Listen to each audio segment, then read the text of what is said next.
The Tyche Confederation had conquered 17 star systems without meaningful resistance. Their massive ships, sleek and predatory, hung in the darkness beyond Saturn as High Commander Day studied the blue-green planet on his viewscreen. "Report," he ordered, his four-fingered hand tapping impatiently on the arm of his command chair. Science Officer Park bowed slightly before activating her holographic display. "The third planet shows clear signs of technological development, High Commander. Radio waves, artificial satellites, and energy signatures consistent with nuclear fission. However, they remain confined to their planet and immediate orbital space."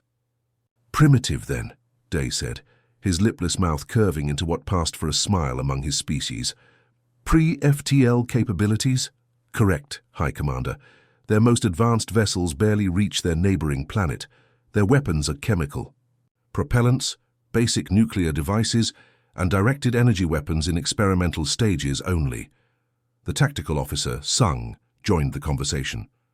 "Our preliminary assessment suggests minimal military threat. Their most powerful weapons could not penetrate even our scout ship's shields." Day nodded, satisfaction evident in his posture. The Tyche Confederation needed resources, particularly the rare metals abundant on Earth, and preferred planets with manageable resistance.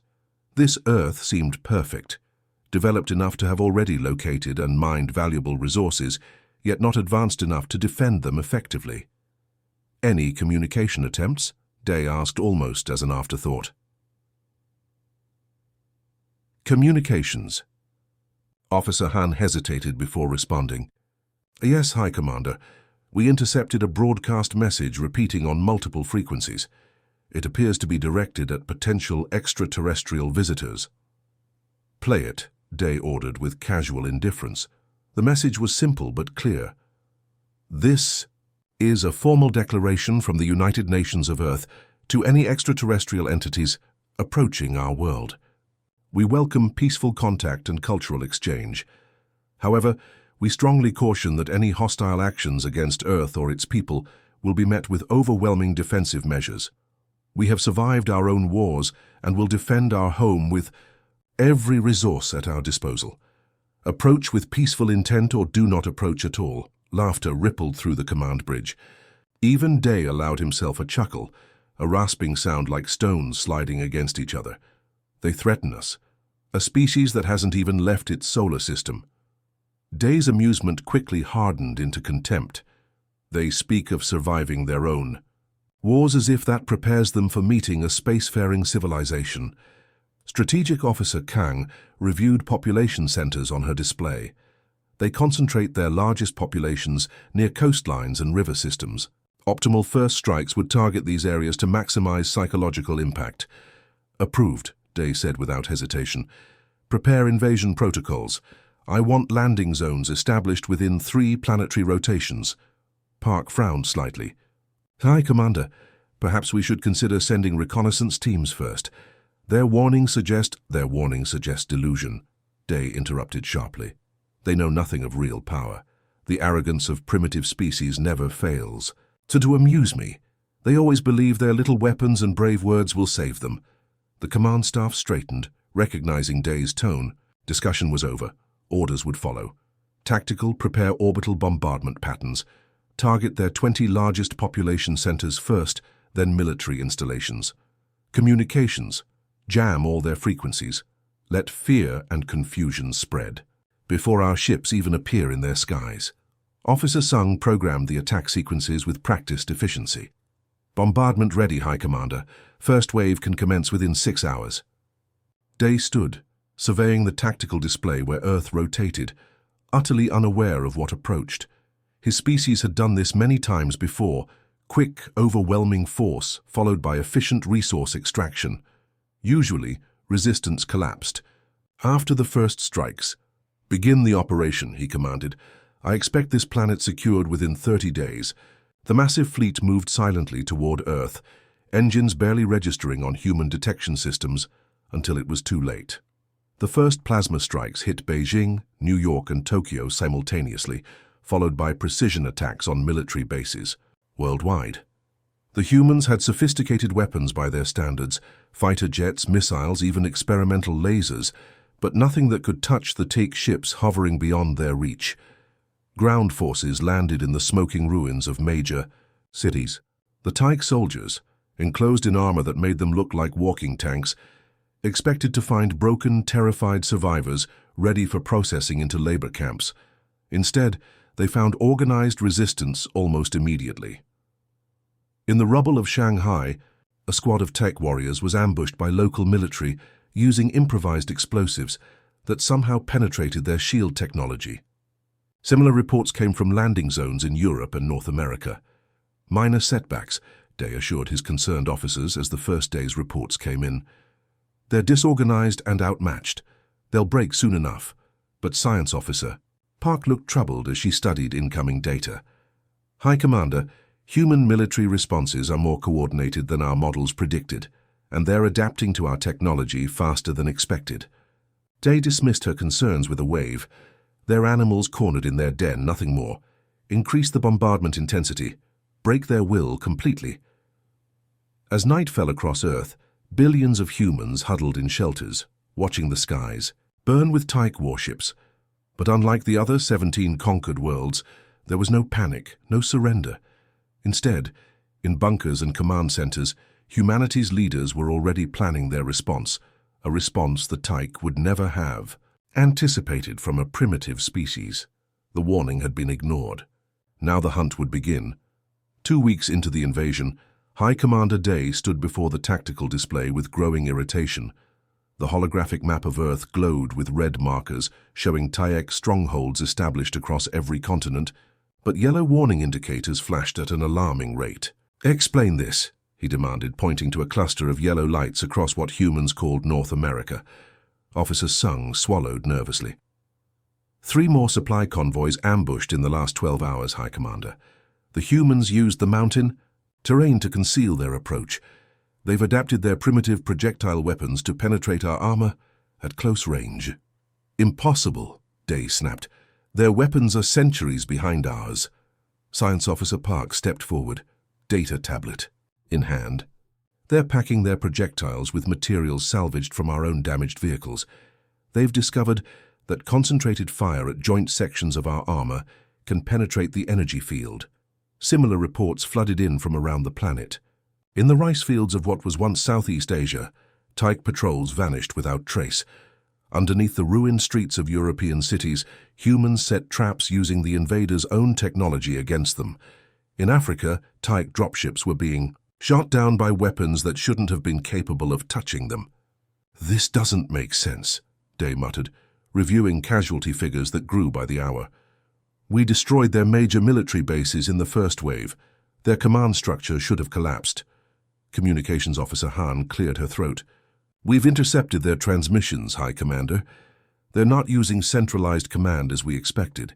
Each region appears to be operating independently, but coordinating through encrypted channels we haven't fully cracked." Outside the command ship, Earth burned. The humans had lost hundreds of millions in the initial assault. Their great cities lay in ruins, their militaries scattered, their infrastructure shattered. By all logic, they should have surrendered already. The Tyke had conquered 17 worlds before Earth, and none had lasted more than 3 days after the first orbital strikes. Yet here they were 2 weeks later, facing what could only be described as escalating resistance. "Show me the New York containment zone," Day ordered. The display shifted to show the smoking ruins of Manhattan. Tyke soldiers patrolled the streets, while human prisoners worked to clear rubble. Suddenly, a section of road collapsed beneath a Tyke transport. As soldiers rushed to respond, sniper fire rained down from a dozen different positions. "They've been planning this," Strategic Officer Kang realized, eyes widening. "They let us establish the zone, studied our patterns, then struck." "These are primitives," Day shouted, slamming his fist on the console. "They should be grateful we're giving them quick deaths instead of using them for biological testing like the Centauri system." Park hesitated before speaking. "High Commander, I've been analyzing their historical data. These humans have been fighting wars among themselves for their entire recorded history. They've mastered adaptation and improvisation because they've had to fight enemies with similar limitations. Unlike the other species we've conquered, they didn't evolve past warfare. They Perfected it. In Australia, human resistance fighters had captured a tight communication relay and were using it to feed false information to nearby units. In what was once Russia, humans had repurposed Tyke terraforming equipment into devastating weapons. Most troubling of all, reports suggested humans were already beginning to understand Tyke technology at a fundamental level. "They've captured one of our scout ships," Officer Sung reported grimly. "Intelligence suggests they're taking it apart piece by piece." Day paced the command deck, his confidence wavering for the first time. "Deploy the second wave. I want 3 times the ground forces in each major zone. Use the mountain buster bombs on any area showing significant resistance." "High Commander," Park said quietly, "perhaps we should consider a tactical withdrawal to regroup. The resource value of this planet may not be worth—" "Retreat," Day hissed, looming over the science. "Officer, the Tyke Confederation does not retreat from primitives. I will not be the first commander in our history to lose to a pre-FTL species." Down on Earth's surface, Commander Jin led his squadron through the ruins of what had been Beijing. Their armor was scorched and dented, power levels dangerously low. "After 3 days of constant fighting, Command Base requesting immediate extraction," he whispered into his communicator. "Human resistance is overwhelming this sector." The response came back distorted. "Negative, Commander. Hold position. Reinforcements coming in 6 hours." Jin looked around at his depleted squad. Of the 30 that had landed, only 11 remained. "Did High Command indicate what we're facing? These aren't the disorganized primitives we were briefed on." Before his officer could respond, the ground trembled. Jin activated his scanner. "Multiple human signatures approaching from the sewers," he warned. "Defensive formation." But the humans didn't attack from the sewers. That was just a distraction. They came from everywhere at once, dropping from broken windows above, emerging from piles of rubble that had concealed tunnel entrances, even rising from among the supposed dead that littered the streets. And they weren't using just salvaged Tyke weapons. They had clearly been studying the aliens' armor. Their first volley targeted the exact power junctions that regulated the Tyke shield systems. Jin managed to send one final transmission before his position was overrun. "High Command, they knew exactly where to hit us. They're learning too. Fast, we need to—" His signal cut off abruptly. Back on the command ship, High Commander Day stared at the silent communication channel, then at the tactical display, where more and more Tyke positions were going dark. "This isn't possible," he whispered. "They're just humans." Officer Kang looked up from her console, fear evident in her eyes. "High Commander, we're detecting unusual activity at their polar research stations. They appear to be adapting our own orbital defense technology. If they succeed—" Day straightened his posture, pushing down his growing concern. "Double the orbital bombardment. I want their remaining population centers reduced to ash by morning. Send in all reserves." As the orders went out, Day gazed down at the blue planet, still beautiful despite the scars of war visible from space. For the first time, a troubling thought crossed his mind. What if the humans' warning hadn't been empty bravado? What if they had been trying to save the Tyke from making a terrible mistake? He pushed the thought aside. It was too late for doubts now. The Tyke would prevail. They always had before. Admiral Kim stood in the underground command center beneath the ruins of Seoul, studying the global tactical display with quiet satisfaction. 3 months ago, this bunker had been a desperate last resort. Now it was the heart of humanity's counterattack. "Status report," she requested, her voice steady, despite having slept only 6 hours in the past 3 days. Colonel Raj stepped forward, tablet in hand. "Brisbane team reports successful test firing of the modified particle cannon.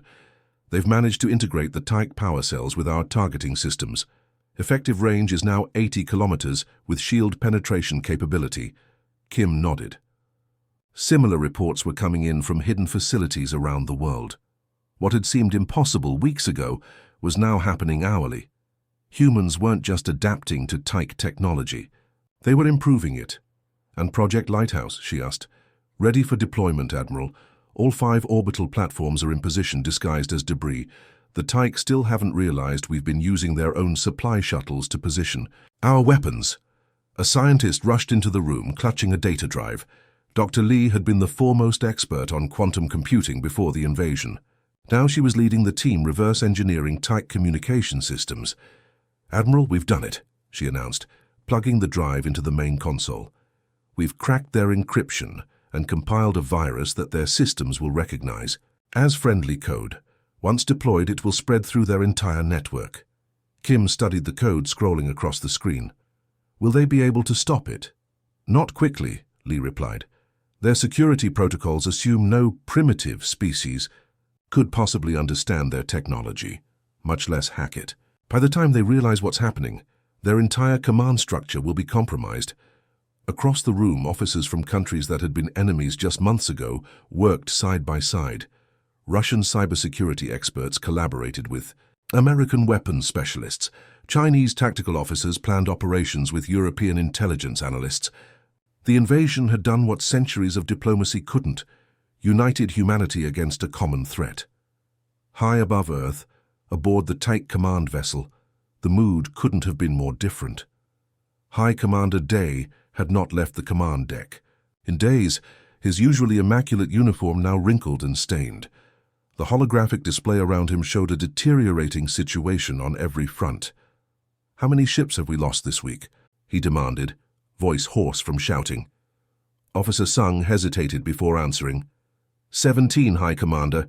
The humans have developed some kind of ground-to-space weapon that can penetrate our shields." "Impossible." Dai slammed his fist down. "They're using our own technology against us. How are they learning so quickly?" Science Officer Park had stopped offering explanations days ago. Her early warnings about human adaptability had been ignored, and now they were all paying the price. "The reinforcements from Homeworld?" Day asked, desperation creeping into his voice. Communications Officer Han shook her head. "Still no response, High Commander. Our long-range communications have been experiencing anomalies." The word hung in the air. Not technical failures. Not damage. Anomalies. Something was interfering with the most sophisticated communication system in this part of the galaxy, something that shouldn't have been possible. On the surface, the situation was even worse. Commander Yo's voice crackled. Through the emergency channel. "Base Command, we're surrounded. The humans have some kind of... they're inside our shield perimeters. They've adapted their weapons to..." His transmission ended in static. It was the 12th such call in the past hour. "Show me," Day ordered. The display shifted to helmet footage from a Tayak soldier in what had once been the Cairo containment zone. The video showed a squad moving through rubble when suddenly the ground beneath them exploded, not with primitive explosives, but with precisely calibrated energy bursts that matched the frequency of their shield generators. As the soldiers struggled to regroup, human fighters emerged wearing patchwork armor, assembled from salvaged Taik technology. Most disturbing of all, the humans were communicating using modified versions of Taik battlefield translators. They were speaking the Taik language, calling out weaknesses and coordinating their attack with terrifying precision. The footage cut out as the camera carrier fell. "They're hunting us," Strategic Officer Kang whispered, voicing what everyone was thinking. Warning alarm blared, and the ship shuddered violently. "What was that?" Day demanded. "Energy signatures detected in orbit," Tactical shouted. "They're not ours, they're human weapons platforms disguised as debris. They're targeting our engines." Another blast rocked the ship. Emergency lights flashed. As systems began failing across the command deck. "Evasive maneuvers, return fire," Day ordered. "Weapons aren't responding," Sung reported, panic evident in his voice. "Something's infiltrated our control systems." On the main screen, a message appeared in perfect Taik script. "You were warned." Down in the Sol bunker, Admiral Kim watched as the virus spread through the Taik fleet. Ship after ship lost propulsion, weapons, and life support. Not enough to destroy them, that wasn't the plan yet, but enough to cripple them, to show what humans could do. "All lighthouse platforms report successful strikes," Colonel Raj announced. "The alien flagship is damaged but operational." "Good," Kim said. "I want them to see everything. Activate the global broadcast." Screens lit up across the Taik fleet. On each one, Admiral Kim stood alone, her uniform bearing no country's insignia, but simply the emblem of Earth. "Attention Taik Confederation forces," she began, her words translated into perfect Taik language. 3 months ago, you came to our world despite our warning. You believed us primitive, incapable of defending ourselves against your technology. That was your first mistake." The camera pulled back to reveal dozens of captured Tyke weapons, vehicles, and even a small scout ship, all modified, improved, and ready for human use. "Your second mistake was giving us time to learn. Humanity has spent its entire history adapting, overcoming, and surviving. We've fought ourselves for millennia. We know war better than peace." She stepped forward, her expression not one of hatred, but of cool determination. "We now control your communications network. We can target your ships from the ground. We understand your technology well enough to turn it against you. You have 2 choices: immediate withdrawal from Earth space or complete destruction. You have 6 hours to decide." The transmission ended, leaving the Tyke command staff in stunned silence. They couldn't possibly... Day began but stopped as alerts flashed across his personal console. The virus had reached the ship's core systems, bypassing safeguards that should have been impenetrable. Through his command uplink, he could feel the infection spreading to his neural implants. "Cut all connections to the main computer," he shouted, ripping the interface cable from his neck port. Too late. Every screen on the command deck now displayed the same countdown, 6 Wakao, ticking downward.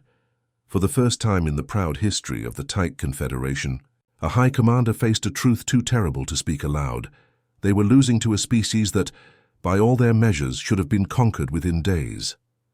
Dai stared at the blue planet below, burning yet unbowed, and finally understood the warning they had so casually dismissed.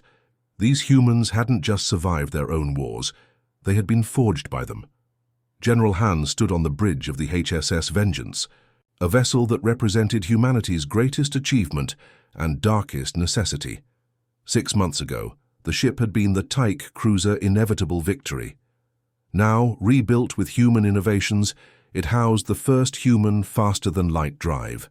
"Final systems check," Han ordered, watching as his crew, a mixture of military personnel and civilian scientists from a dozen nations, prepared for humanity's first journey beyond the solar system.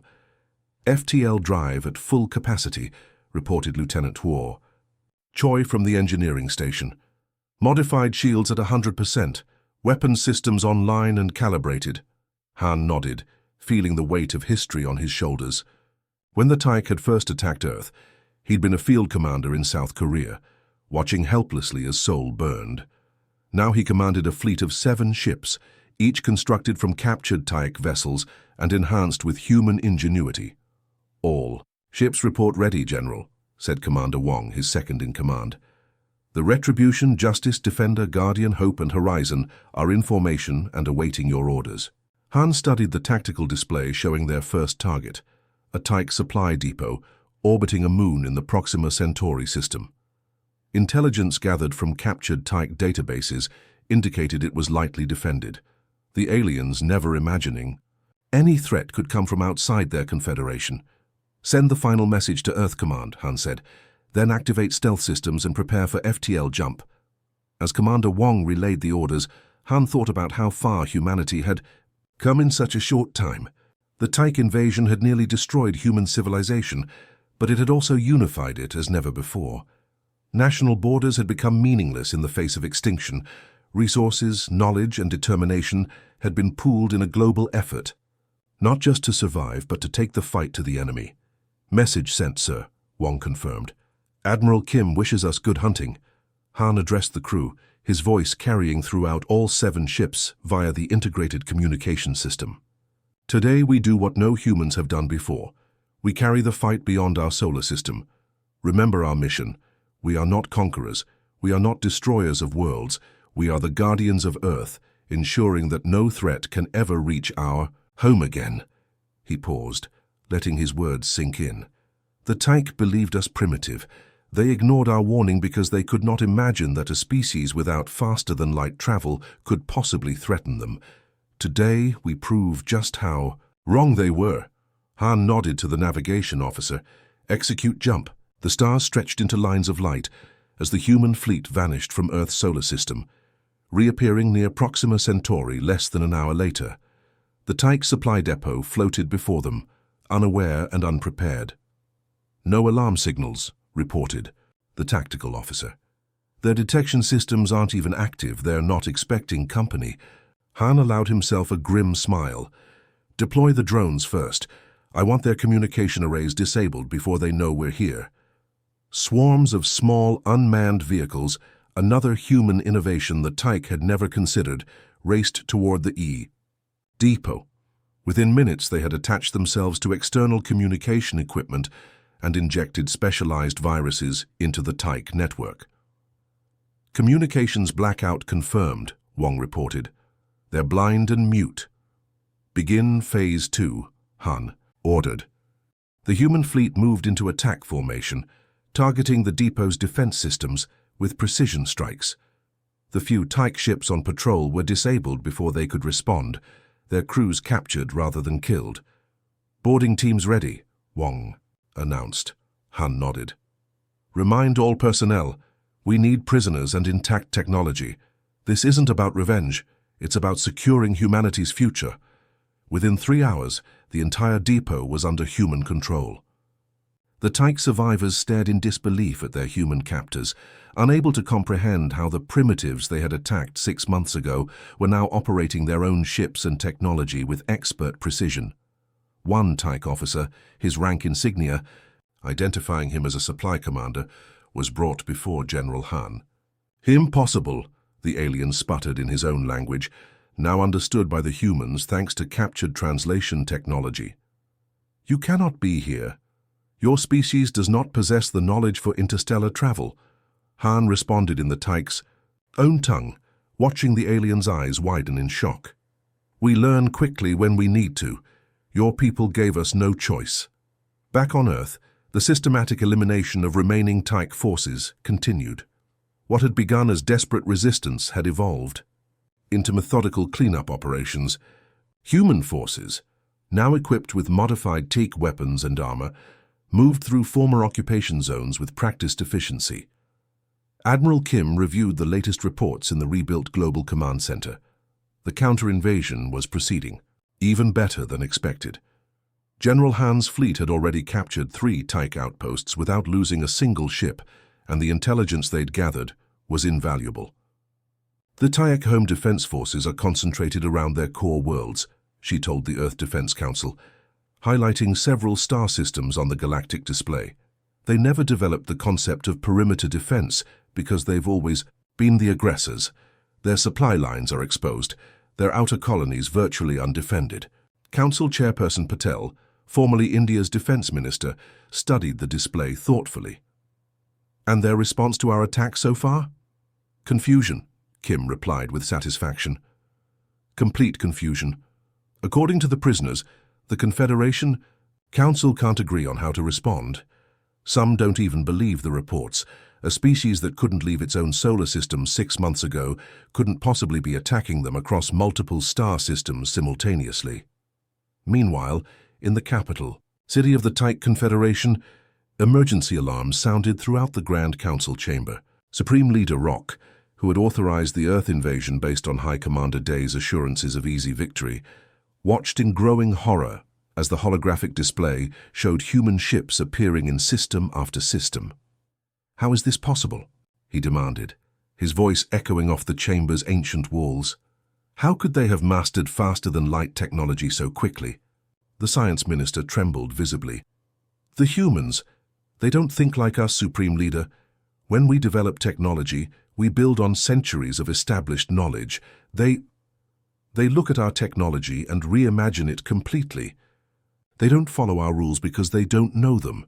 "Where is High Commander Day?" Rock demanded. "I want him to explain how his simple conquest has turned into this catastrophe." The military minister stepped forward reluctantly. "We've had no communication from the Earth fleet in over 2 months, Supreme Leader. Our last reports indicated the humans had developed weapons capable of targeting our ships from the surface. Commander Day was attempting to regroup for a final offensive, but then silence. A junior communications officer burst into the chamber, protocol forgotten in his panic. "Supreme Leader, we've just received word that the humans have taken the Bellari shipyards. They're building more ships. The council erupted in chaos as the unthinkable reality set in. The Tyke Confederation, unconquered for 1,000 years, was facing not just defeat, but potential extinction at the hands of a species they had dismissed as barely sentient.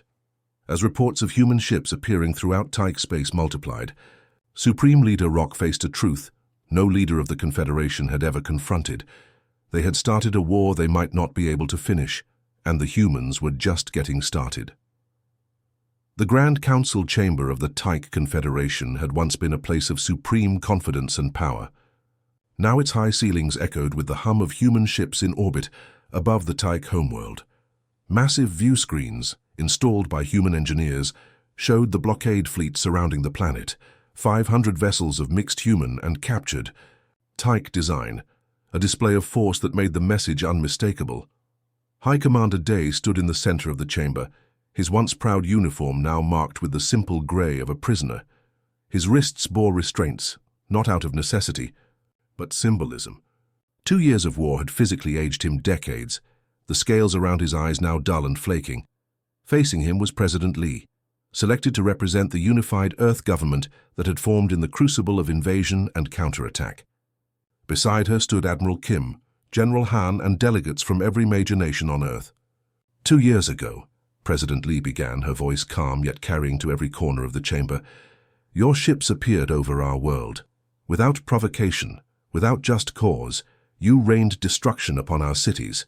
You killed hundreds of millions of our people. Day's head remained high, though his inner eyelids flickered nervously. Such is the way of war. Had you surrendered immediately, fewer would have died. A murmur ran through the assembled Tyke Council members. Even now, they couldn't quite believe their situation. The species they had dismissed as primitive now controlled their homeworld, their fleet, their very survival. Yet you lost this war, Lee continued as if Dai hadn't spoken.